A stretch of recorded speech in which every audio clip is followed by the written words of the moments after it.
A gente pode continuar observando o nosso objeto de meditação enquanto a gente ouve umas breves reflexões.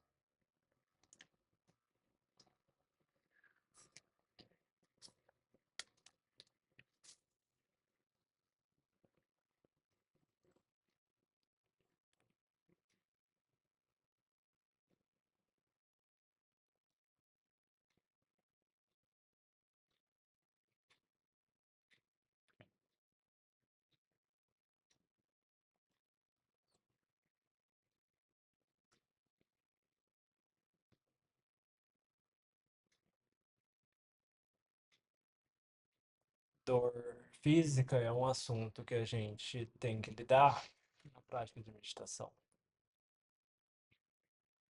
É um assunto que aparece, porque o corpo, nossa, não está acostumado a sentar no chão, não está acostumado a manter a coluna ereta, não está acostumado a ter uma boa postura.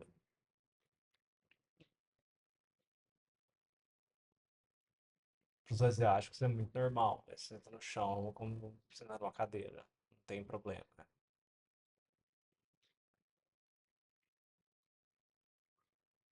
Então a gente tem que ter isso em mente, né? Nosso corpo não foi. Se a gente está começando a praticar agora, nosso corpo não tem muita elasticidade, muita flexibilidade, às vezes, para sentar no chão. E não tem problema sentar na cadeira, desde que não encoste as costas. Ou então fazer meditação andando. Fazer, repetir o mantra Budô, Bud no pé esquerdo, Do no pé direito. Simplesmente isso, foca a mente nisso. Simples assim. Budô, Budô, Budô. A dor é um assunto a ser investigado, mas no começo não dá para fazer isso. Não temos sati, não temos sabedoria, não temos concentração suficiente para olhar para esse assunto. Então, sentar na dor não vai ajudar em nada, né? Você já senta com dificuldade, então, tipo, talvez tenha que estudar a possibilidade de fazer um pouco de yoga, fazer um pouco de alongamento, preparar o corpo melhor para essa atividade. E a gente consegue sentar de uma forma confortável, sem desconforto, por mais tempo, 20 minutos, meia hora, 40 minutos, uma hora.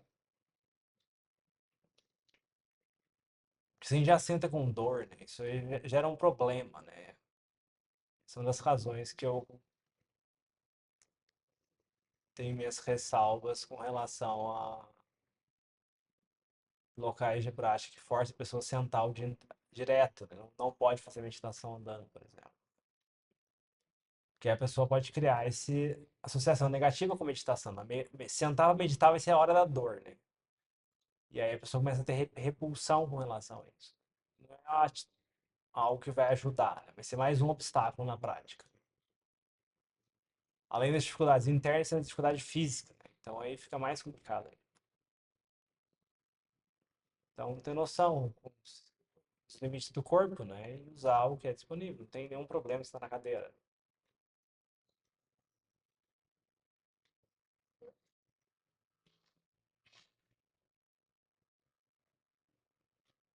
Ou fazer meditação andando.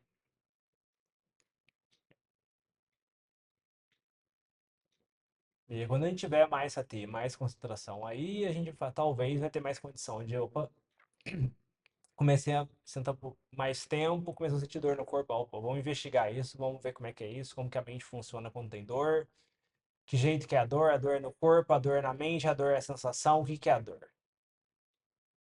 Mas no começo não tem como fazer isso. Porque não tá, a mente não tem ferramenta para isso. Não tem como exigir isso. É que nem querer fazer uma prova de física nuclear para criança no jardim de infância. Não vai sair nada. Tem como cobrar isso. Então, cada coisa no seu lugar, cada coisa na sua hora.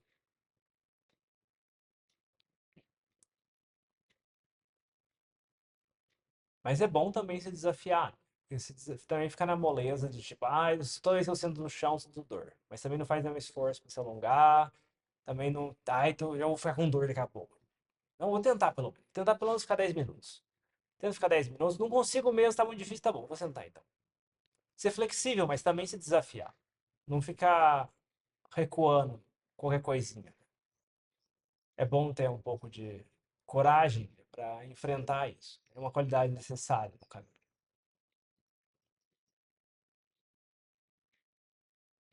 Não ter medo da dor também, né? Se tiver medo da dor, a gente vai ficar bem acuado, vai ficar bem limitado.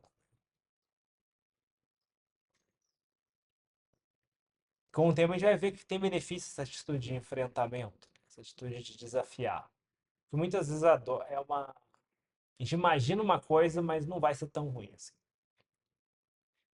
Então é bom a gente questionar a nossa mente, questionar nossas ideias, questionar nossas tendências, né? Sair da zona de conforto. Tudo isso é importante.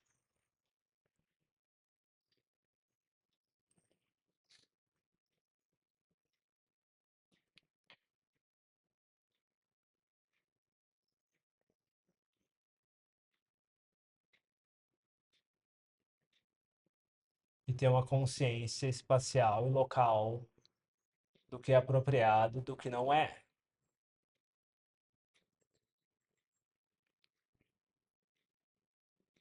E buscar ter uma atitude de humildade e de harmonia também ajuda.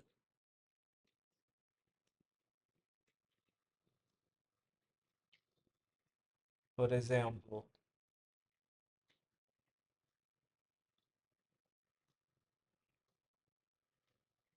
no lugar que a gente está, certas coisas não são apropriadas de serem feitas, né?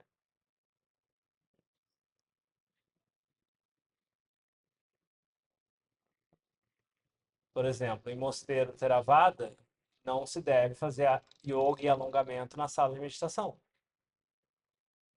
Tem várias histórias engraçadas de coisas estranhas que acontecem quando as pessoas fazem isso.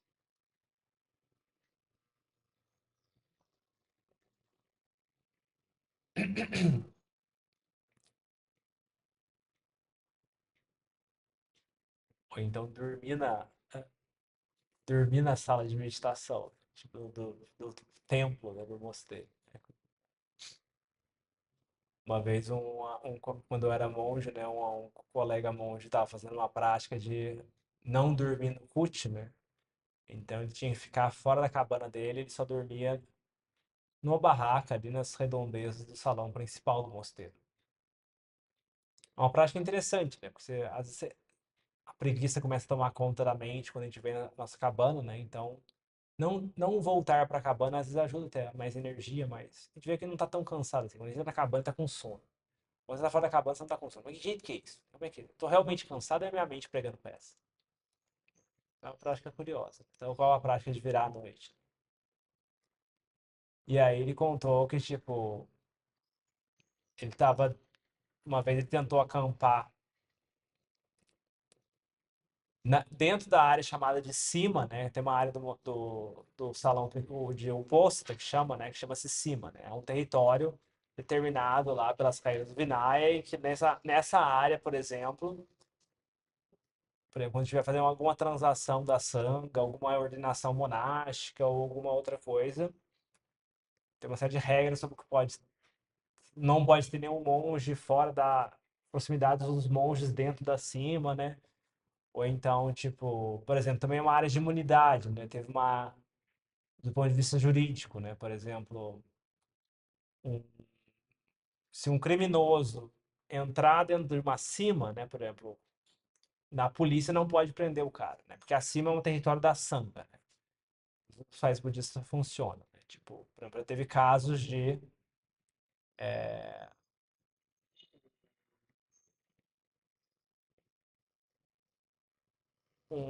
um monge, né? Acho que se não me engano era o Sundeto, né? Na Tailândia. Ele era parente do rei.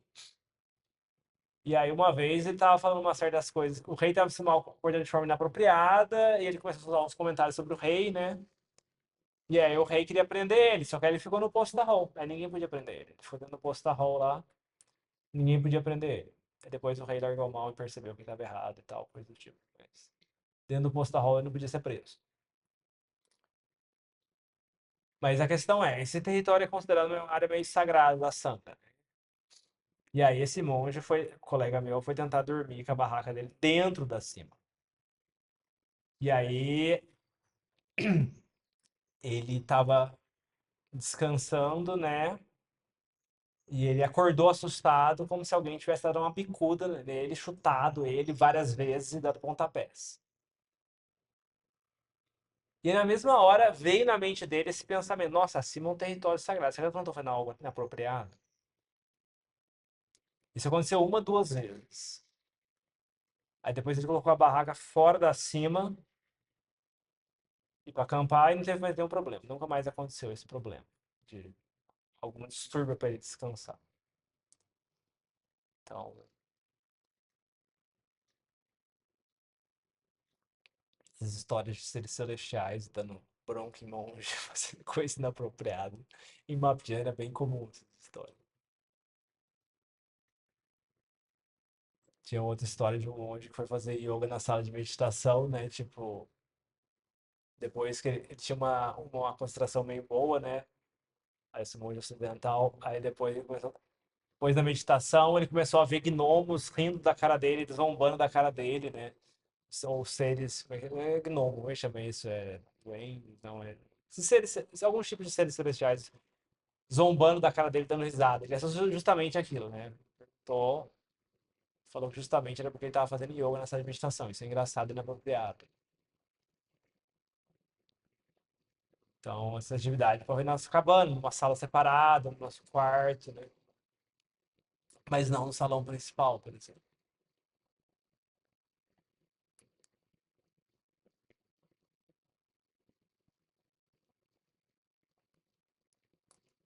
Com relação aos cânticos, né? Uma coisa bastante importante dos cânticos é a harmonia.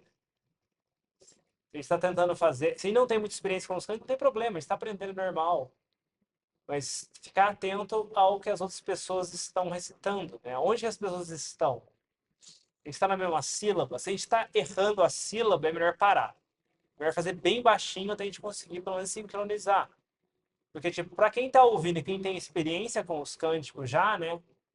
Alguém fazendo fora do ritmo, né? Acaba perturbando a mente. Todo mundo está querendo praticar, todo mundo está querendo cultivar a mente, né? Então, isso é uma perturbação da harmonia do grupo. Então, assim, a gente busca também ter esse cuidado, né? Não que seja. A gente tem a obrigação de fazer o cântico perfeito, mas assim, a gente tem esse cuidado. A gente tá fazendo o cântico, faz mais baixinho, então tenta ouvir mais quem tá do lado, né? Fazer em sincronia. Treinar a sincronia também. Né? Fazer o cântico não só com a boca, mas com o ouvido, acompanhando o que os demais estão fazendo. Tudo isso são coisas que ajudam, né? Ajuda a aumentar a nossa consciência espacial, de onde a gente está, se é apropriado, se não é apropriado, fazer isso nesse local e tal.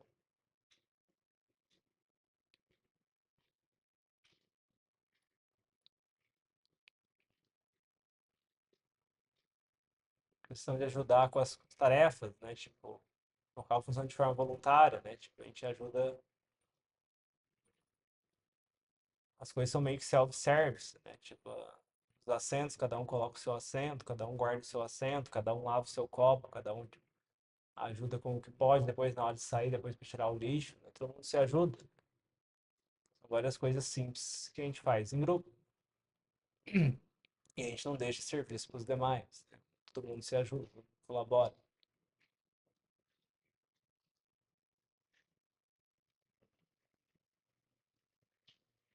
Em cima dessa base, né, de consciência do que é apropriado, do que não é apropriado, é muito importante também. Como eu sempre falo, sati. Sati, presença mental. A gente quer praticar meditação, né? Tipo, é muito importante ter um objeto de meditação base para nossa vida diária. A respiração é um objeto que foge muito facilmente, né? Tipo, é muito difícil você pregar a respiração na mente o dia inteiro. Ainda mais diante de situações extrativas, né? De andar na rua e coisas do tipo. Não conheço alguém que, tipo, leigo que tenha conseguido se deu bem tentando observar a respiração dessa forma. Então, nesses casos, o que eu recomendo é o mantra Budô. O mantra Budô, tipo, você repete mentalmente. Pode usar um contador analógico, contador digital e sincroniza. Tipo, Budô, Budô, Budô. Aí conta um, Budô, Budô, Budô. Conta um, Budô, Budô, Budô. Conta mais um. Por aí vai. E aí você também tem uma medição de quanto que tá. Quantos budôs você está fazendo ao longo do dia? Como que tá a sua sati? Tá na rua, indo pro trabalho, voltando para casa, budô, budô, budô. E com isso a gente vai criando cultivando a mente nos intervalos também. E aí quando a gente for sentar em meditação formal, a mente já está num estado mais equilibrado, né? A mente vai estar mais clara e menos bagunçada ao longo do dia. Como se a gente colocasse uma âncora na nossa mente ao longo do dia. Óbvio que não é uma coisa que se implementa da noite pro dia. Tipo, não, agora eu vou ter budô o dia inteiro. Que nem uma torneira quando você abre, né? Começa com pingos, depois vai virando uma corrente, depois forma com uma corrente separada, depois vira uma corrente contínua. Então, cultivar sati também é da mesma forma, né? A gente vai enfiando sati devagarzinho. Não, vou cultivar sati indo para casa e voltando para casa. Indo para o trabalho e voltando para o trabalho. Vou cultivar indo para o centro de meditação e voltando do centro de meditação. E a gente vai enfiando mais em outras atividades, né? Então, isso é muito importante. Porque se a mente não tem esse hábito da sati, hábito de presença mental, como que ela vai sentar e meditar? Isso é meio contraditório. Você pede para a mente, joga a mente por toda parte o dia inteiro, né? Depois você quer que a mente se assente, né? Como? Se ela não tem esse hábito. Se não é um processo padrão para a mente. Então é muito importante isso, né? As pessoas falam de meditar, dificuldade na meditação, tipo, como tá a sati? Né? Como tá a sati? Essa é a pergunta. Quem não tem sati, a meditação não tem como tá boa, né? Não tem como melhorar. Tem que melhorar a sati. Sati é ao longo do dia, é uma coisa que você faz ao longo do dia, integrado com a vida diária, é uma coisa separada. Se a gente quiser que a meditação funcione de uma forma separada da nossa vida diária, né, não vai dar muito certo. Né? Pode ter algum benefício de tranquilizar, acalmar um pouco a mente, mas é que nem você, tipo, de um lado você joga gasolina, você junta a lenha e taca fogo, e pelo outro você quer, tipo, um extintor de incêndio, né? Não é mais fácil não tacar fogo em primeiro lugar, né? Então, assim, usar a meditação como extintor de incêndio enquanto está tacando fogo e gasolina do outro lado não é muito esperto. Então, se a gente quer realmente ter uma mente fresca, né? Não é tacando fogo e depois jogando extintor de incêndio e ter uma mente fresca. Ah, não, quando a gente taca o extintor de incêndio, a mente refresca um pouco, mas 5 segundos depois a gente está tacando fogo de novo, né? O que a gente está fazendo realmente? Isso é dispersa da nossa parte. Então fica um convite de pensar e testar essas coisas, experimentar e ver o que funciona, né? Você vê. Não tem muito complicação. É bem simples, né? Não precisa ler muito, não precisa estudar muito. Budô, Budô, Budô, Budô, Budô. Ah, não, o que que significa o mantra Budô? Qual, preciso ler um livro sobre o mantra Budô? Tipo, Budô, é só isso, Bu e Dô. Mesmo que a gente não. Budô é um substantivo, né? A qualidade de desperto ou desperto. Mas isso não é o assunto principal. O assunto principal é qual é o efeito que isso tem na mente. Quando a gente repete isso, o que acontece na nossa mente? Ler um livro inteiro sobre o assunto não vai resolver nada. A questão é pegar e fazer. Pegar, fazer e ver o que acontece. E a gente vai ter experiência fazendo, testando. E com experiência a gente vai ter dificuldades, vai ter dúvida. A gente vai cair pro lado esquerdo da estrada, vamos cair pro lado direito da estrada. E aí a gente pergunta para alguém como é que a gente sai desse buraco. E aí a gente vai caminhando. Não precisa complicar muito. Você vê, o caminho é bem simples, né? Não tem muitas complicações. Não precisa de muita informação. Não precisa ser um universitário com um doutorado para praticar isso. Os grandes mestres da Tailândia eram todos fazendeiros, filho de fazendeiro. Tipo, o pessoal que mexia com arroz, mexia com campo, cuidava de búfalo. Então, assim, não. Então, assim, mente simples. Pega os símbolos do adiante, é tudo sobre galinha, frango, búfalo, cocô de galinha, tipo, coisa simples, coisa que qualquer pessoa entende. Não precisa falar de forma rebuscada, não precisa usar termo pali, não precisa. Fala com a nossa língua mesmo. Então é isso, fica o convite de testar essas coisas, experimentar, desafiar a mente nessas áreas. Tipo, como que a gente pode cultivar essa trilha? Como que a gente pode. Que horas que a gente tem que recuar, que horas a gente tem que avançar. Com relação à dor, com relação às dificuldades, e com relação ao quê? Então tem a hora de atacar e tem a hora de recuar na mente. Então, fica o convite de testar, experimentar e verificar essas coisas. Que a gente possa progredir. Alguma dúvida, pergunta, questionamento, dificuldade da meditação, do budismo em geral?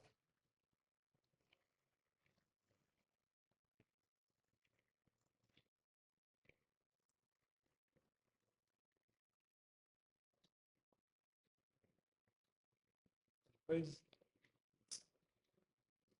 ótimo, então encerramos por aqui e até semana que vem.